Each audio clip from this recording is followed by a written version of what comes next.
இந்த special mutton biryani கூட இந்த சிக்கன் 65 மசாலா சேர்த்து சாப்பிட்டு பாருங்க. சொல்றதுக்கு வார்த்தையே இல்லை, அந்த அளவுக்கு டேஸ்ட்டு அட்டகாசமாக இருக்கும். இந்த 2 காம்போவும் வீட்டில் ஒரு வாட்டி செஞ்சு சாப்பிட்டு பார்த்தீங்கன்னா அப்பப்போ செய்வீங்க. உங்கள் வீட்டில் இருக்கிறவங்க அத்தனை பேருக்கும் ரொம்பவே பிடிக்கும். இப்போ ரொம்ப ஈஸியாக ரெண்டும் எப்படி செய்யுதுன்னு பார்க்கலாம். இப்போ ஒரு குக்கர் வச்சுக்கலாமா? குக்கரில் ஒரு கப் அளவுக்கு எண்ணெய் சேர்த்துடலாம். அதாவது ஒரு 4 டேபிள் ஸ்பூன் அளவுக்கு எண்ணெய் சேர்த்துடலாம். எண்ணெய் நல்லா சூடானதும் நான் 3 பெரிய வெங்காயம் நல்லா நீளமாக கட் பண்ணி வச்சுருக்கேன், இதை சேர்த்துடலாம். வெங்காயம் சேர்த்து நல்லா வதக்கிடுங்க. நல்லா ஒரு கண்ணாடி பதத்துக்கு டார்க் ப்ரௌனாக வரணும், அந்த அளவுக்கு வதக்கி எடுத்துக்குங்க. இந்த அளவுக்கு நல்லா கிறிஸ்பியாக பொரிச்சு எடுத்துக்குங்க வெங்காயத்தை. இதை நம்ம எடுத்துடலாம் பாதி. இதில் கொஞ்சமாக நிறுத்திக்குங்க. இது கூடவே 2 டேபிள் ஸ்பூன் அளவுக்கு இஞ்சி பூண்டு பேஸ்ட் சேர்த்துடலாம்.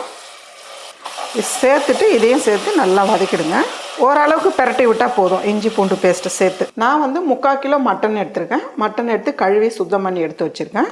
இதை சேர்த்துடலாம். மட்டன் சேர்த்து கூடவே நல்லா வதக்கிடுங்க. கொஞ்ச நேரம் நல்லா வதக்கிட்டு இது கூடவே 3 பச்சை மிளகா 1 பாதியமாக அரைச்சி வச்சுருக்கேன், இதை சேர்த்துக்கலாம். கூடவே 3 டேபிள் ஸ்பூன் அளவுக்கு புளிப்பு இல்லாமல் கெட்டி தயிர், இதையும் சேர்த்துடலாம். இந்த ரைஸ்க்கு மிளகாய் தூள் காரம் கிடையாது, பெப்பரோட காரம் பச்சை மிளகாவோட காரம் தான். 1 டேபிள் ஸ்பூன் அளவுக்கு மிளகுத்தூள், 1/2 டீஸ்பூன் அளவுக்கு மல்லித்தூள், 1 டீஸ்பூன் அளவுக்கு கரம் மசாலா, ஒரு 4 காஞ்ச மிளகாய் எடுத்து 1 பாதியமாக அரைச்சி வச்சுருக்கேன். இது நீங்கள் சேர்த்துக்கிறதுனா சேர்த்துக்கலாம், இல்லைனா விட்டுடலாம். இப்போ இதெல்லாம் சேர்த்துருங்க. இதெல்லாம் சேர்த்து நல்லா வதக்கிடுங்க. கூடவே தேவையான அளவு ஸ்பைசஸ் சேர்த்துக்கலாம். இந்த டைமில் சேர்த்துக்குங்க. உங்களுக்கு காரம் எப்படி தேவைப்படுதோ அதுக்கேற்ற மாதிரி நீங்கள் காரம் சேர்த்துக்குங்கம்மா. இந்த அளவுக்கு நல்லா வதக்கிடுங்க.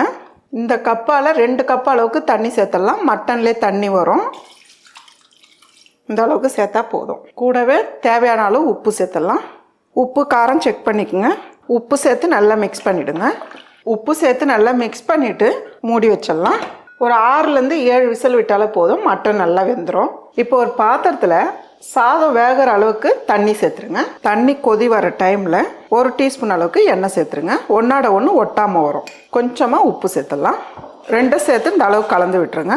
இப்போ நான் ஒரு 7 விசில் விட்டுருக்கேன், பார்க்கலாம். பாருங்கம்மா, கரெக்டான பதத்தில் இருப்பாருங்க. அதே போல் மட்டன் நல்லா வெந்து தோல் உறிஞ்சிருக்கு பாருங்கள். இதை ஒரு பக்கமாக நம்ம எடுத்து வச்சிடலாம். பாருங்கம்மா, தண்ணி இந்த அளவுக்கு கொதிக்கணும். நான் தேவையான அளவுக்கு பாஸ்மதி ரைஸ் எடுத்து ஒரு 10 நிமிஷம் கழுவிட்டு ஊற வச்சு வச்சுருக்கேன். அதாவது 2 கப் அளவுக்கு ரைஸ். இதுக்கு அளவு கிடையாது, உங்களுக்கு எவ்வளோ கிரேவி வைக்கிறீங்களோ அதுக்கேற்ற மாதிரி நீங்கள் ரைஸ் சேர்த்து வடித்து வச்சுக்கலாம். இப்போ தண்ணி வடிகட்டி சேர்த்துருங்க. தண்ணி அரிசி சேர்த்துட்டு ரொம்ப நேரம் இருக்கக்கூடாது, ஒரு அரை பாகத்திலே நம்ம எடுத்துடணும். அரிசி சேர்த்துட்டு லைட்டாக கலந்து விடுங்க. இப்போ அதுக்கு பக்கத்துலேயே ஒரு பாத்திரம் வச்சுடுங்க. பாத்திரம் சூடானதும் 1/2 டேபிள் ஸ்பூன் அளவுக்கு நெய் சேர்த்துடலாம். கூடவே 1 டேபிள் ஸ்பூன் அளவுக்கு எண்ணெய் சேர்த்துடலாம். கொஞ்ச நேரம் நல்லா சூடு ஏறட்டும். எண்ணெய் சூடானதும் ஒரு 1/4 டீஸ்பூன் அளவுக்கு ஜீரா சேர்த்துடலாம். கொஞ்சமாக முந்திரி உங்களுக்கு தேவைப்பட்டால் சேர்த்துக்குங்க, இல்லைனா விட்டுடலாம். முந்திரி லைட்டாக செவந்து வர அளவுக்கு வதக்கி விட்டுருங்க. முந்திரி இந்த அளவுக்கு செவந்து வந்ததும் அடுப்பு தீயை குறைச்சிடுங்க. நம்ம கொதிக்க வச்ச குழம்பை இதில் சேர்த்துடலாம். குழம்பு சேர்த்துட்டு நல்லா கலந்து விட்டுருங்க. நல்லா கலந்து விட்டுட்டு இது கூடவே 4 காஞ்ச மிளகாய், 5 பச்சை மிளகாய், 2 தக்காளி எடுத்து ரவுண்டாக கட் பண்ணியிருக்கேன், இதை அப்படியே சேர்த்துருங்க. பச்சை மிளகாவும் சேர்த்துடலாம். காஞ்ச மிளகாய் உங்களுக்கு தேவைப்பட்டால் சேர்த்துக்குங்க, இல்லைன்னா விட்டுடலாம். இதுக்கு மேலவே அரை கைப்பிடி அளவுக்கு புதினா, அரை கைப்பிடி அளவுக்கு கொத்தமல்லி பொடியை நறுக்கினது, இதையும் சேர்த்துடலாம். இதெல்லாம் சேர்த்துட்டு இந்த டைமில் கொஞ்சமாக உப்பு சேர்த்துருங்க. நம்ம எல்லாத்துலேயுமே உப்பு சேர்த்துருக்கோம், அதனால் பார்த்து சேர்த்துக்குங்க.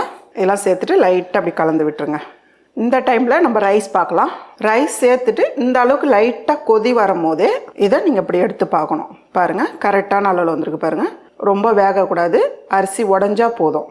இப்போ அந்த ஈரப்பதத்தோட அப்படியே எடுத்துக்கோங்க. நான் குழம்பு கரெக்டான அளவில் வச்சுருக்கேன், அதுக்கு மேலவே ரைஸ் சேர்த்துக்கலாம். நீங்கள் உங்களுக்கு அதிகமாக குழம்பு ஆயிடுச்சுன்னா நீங்கள் கொஞ்சம் எடுத்து வச்சுடுங்க, அதுக்கப்புறம் சேர்த்துக்குங்க. இதுக்கு மேலவே ரைஸ், தண்ணி வடிகட்டிடுங்க. இதுக்கு மேலவே நம்ம பொரிச்சு வச்சுருக்க வெங்காயம் இதை சேர்த்துருங்க. கூடவே நம்ம எடுத்து வச்சுருக்க கொஞ்சம் முந்திரி, கொஞ்சமாக நெய் மேலே சேர்த்துருங்க. இதெல்லாம் சேர்த்துட்டு இப்படி லைட்டாக மிக்ஸ் பண்ணி விடுங்க. பக்கத்துலேயே தோசை தவா இருந்தால் எடுத்து பக்கத்து அடுப்பில் சூடு பண்ணி வச்சுக்கோங்க. அப்படியே எடுத்து மேலே வச்சிடலாம். இப்படி நல்லா ஃப்ளாட்டாக ஆக்கிடுங்க. கலந்து விட்டுட்டு இப்போ ஒரு தோசை தவா வச்சு நல்லா சூடு பண்ணிவிடுங்க. இதை எடுத்து மேலே வச்சிடலாம். கூடவே ஒரு அரை லெமன் ஜூஸ் சேர்த்துக்கலாம். லெமன் ஜூஸ் சேர்த்து லைட்டாக அப்படி கலந்து விட்டுருங்க. அவ்வளோதான். மேலே வச்சுட்டு ஒரு மூடி வச்சு மூடிட்டு மேலே தண்ணி வச்சு வெயிட் வச்சுடுங்க. நான் வந்து சாப்பாடு வடித்த கொதி தண்ணியை வச்சுட்டேன். அடுப்பு தீ ஃபாஸ்ட்டானதில் ஒரு 10 நிமிஷம், ஃபுல்லாக குறைச்சி வச்சு ஒரு 5 நிமிஷம், மொத்தம் ஒரு 15 நிமிஷம் தம் போடணும். இப்போ ஒரு 15 நிமிஷம் நம்ம தம்மிலே வச்சுருக்கோம். இப்போ பார்க்கலாம். தண்ணி நல்லா இழுத்து சாதம் வந்து நல்லா உதிரியாக வந்திருக்கு பாருங்கள்.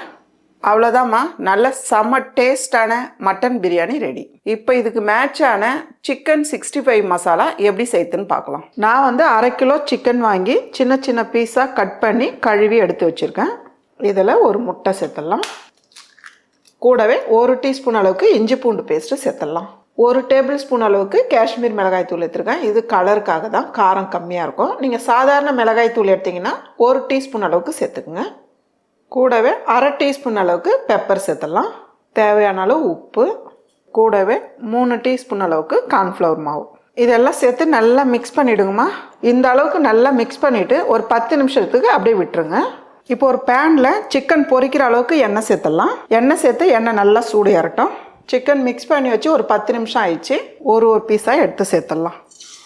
சேர்த்துட்டு கொஞ்ச நேரம் ஒரு பக்கம் செவந்ததுக்கப்புறம் திருப்பி விடலாம். இப்போ வந்து அப்படியே திருப்பி விடுங்க. அடுப்பு தீ வந்து மீடியமான அளவில் வச்சுடுங்கம்மா. மேலே வந்து ஃபாஸ்ட்டாக வச்சிங்கன்னா மேலே டக்குன்னு செவந்துடும், உள்ளே வந்து சிக்கன் வேகாமல் இருக்கும். மீடியமான அளவில் வச்சுட்டிங்கன்னா உள்ளே வரலாம் நல்லா வெந்து வரும். இதே போல் எல்லா பக்கமும் நல்லா திருப்பி விடுங்க. பாருங்கம்மா, இந்த அளவுக்கு செவந்து வர டைமில் நம்ம எடுத்துடலாம். எடுத்து ஒரு பிளேட்டில் வச்சிடலாம். இதே போல் இருக்கிற சிக்கன்லாம் பொரித்து எடுத்துக்கோங்க. இப்போ ஒரு பேனில் 1/2 டேபிள் ஸ்பூன் மிளகு, 1 டீஸ்பூன் மல்லி, 1/2 டீஸ்பூன் சோம்பு, 5 காஞ்ச மிளகாய், தேவையான அளவு கொஞ்சமாக ஸ்பைசஸ், இது எல்லாம் ஒன்றா சேர்த்துருங்க. இதெல்லாம் சேர்த்து நல்லா ஒரு பொன்னிறமாக வறுத்து எடுத்துக்கலாம். இது வரப்பட்டு வரும்போதே கொஞ்சமாக கருவேப்பிலை.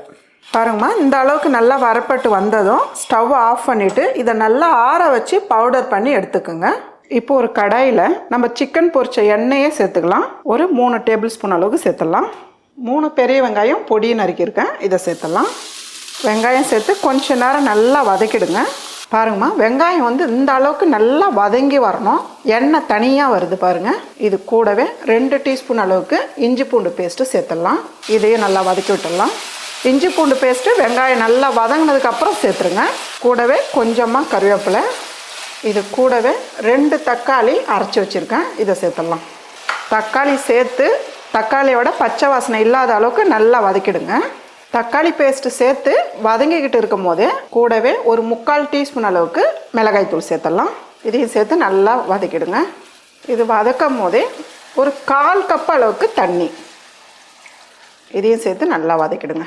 இந்த டைமில் நான் வந்து சிக்கன் மிக்ஸ் பண்ணும் போது லெமன் ஜூஸ் சேர்க்கலை, அதனால் வந்து இந்த டைமில் சேர்த்துக்கிறேன். நீங்கள் வந்து சிக்கன் மிக்ஸ் பண்ணும் போதே லெமன் ஜூஸ் சேர்த்துக்குங்க. 1 டீஸ்பூன் அளவுக்கு லெமன் ஜூஸ் சேர்த்துக்குங்க. நீங்கள் எவ்வளோ சிக்கன் மிக்ஸ் பண்ணுறீங்களோ அந்த அளவுக்கு லெமன் ஜூஸ், கூடவே கொஞ்சமாக உப்பு தேவையான அளவு, இதெல்லாம் சேர்த்து நல்லா மிக்ஸ் பண்ணிவிடுங்க. அடுப்பு தீ கம்மி பண்ணிவிட்டு 1 நிமிஷம் மூடி வைக்கலாம். பாருங்கம்மா, 1 நிமிஷத்துக்கு மூடி வச்சோம் நம்ம பார்க்கலாம். தண்ணி சேர்த்து 1 நிமிஷம் மூடி எதுக்கு வைக்கிறோன்னா வெங்காயம் வந்து வேகிறதுக்காக தான். நல்லா கலந்து விட்டுட்டு நம்ம ரெடி பண்ணி வச்ச மசாலா அரைச்சி வச்சுருக்கேன், இதை சேர்த்துடலாம். கூடவே ஒரு 3 சிட்டிக்கு அளவு மஞ்சத்தூள் சேர்த்துடலாம். இது சேர்த்து நல்லா கலந்துருங்க. மசாலா சேர்த்து நல்லா மிக்ஸ் பண்ணிவிடுங்க. இந்த அளவுக்கு கிரேவியாக இருக்கணும். நம்ம வந்து மசாலா ஏற்கனவே வறுத்து தான் அரைச்சி வச்சுருக்கோம், அதனால் ரொம்ப நேரம் இருக்க வேண்டியது இல்லை. நல்லா கலந்து விட்டாலே போதும். சிக்கன் சேர்த்து நல்லா கலந்து விடுங்க. பார்க்குறதுக்கு எவ்வளோ நல்லா இருக்கு பாருங்கள். கலர் சூப்பராக இருக்குது. சாப்பிட்றதுக்கு நல்ல டேஸ்ட்டாக இருக்கும். சப்பாத்தியோட வச்சு சாப்பிடும் போது அட்டகாசமாக இருக்கும். அதே போல் சைட் டிஷ்ஷாக எல்லாத்துக்குமே மேட்ச் ஆகும். பொடியை நறுக்குன்னா கொத்தமல்லி சேர்த்து நல்லா கலந்து விட்டுருங்க. உங்கள் வீட்டில் யாருக்கு சிக்கன் ரொம்ப விரும்பி சாப்பிட்றாங்களோ அவங்களுக்கு இதை செஞ்சு கொடுத்து பாருங்கள், ரொம்பவே அட்டகாசமாக இருக்கும். உங்களை அந்த அளவுக்கு பாராட்டுவாங்க சாப்பிட்டு பார்த்துட்டு. அவ்வளோதாம்மா, நல்ல ஒரு டேஸ்டான மட்டன் பிரியாணியும் சிக்கன் 65 மசாலாவும் ரெடி. நீங்களும் வீட்டில் செஞ்சு சாப்பிட்டு பார்த்துட்டு எப்படி வந்திருக்குன்னு எனக்கு கமெண்ட் பண்ணுங்கள்.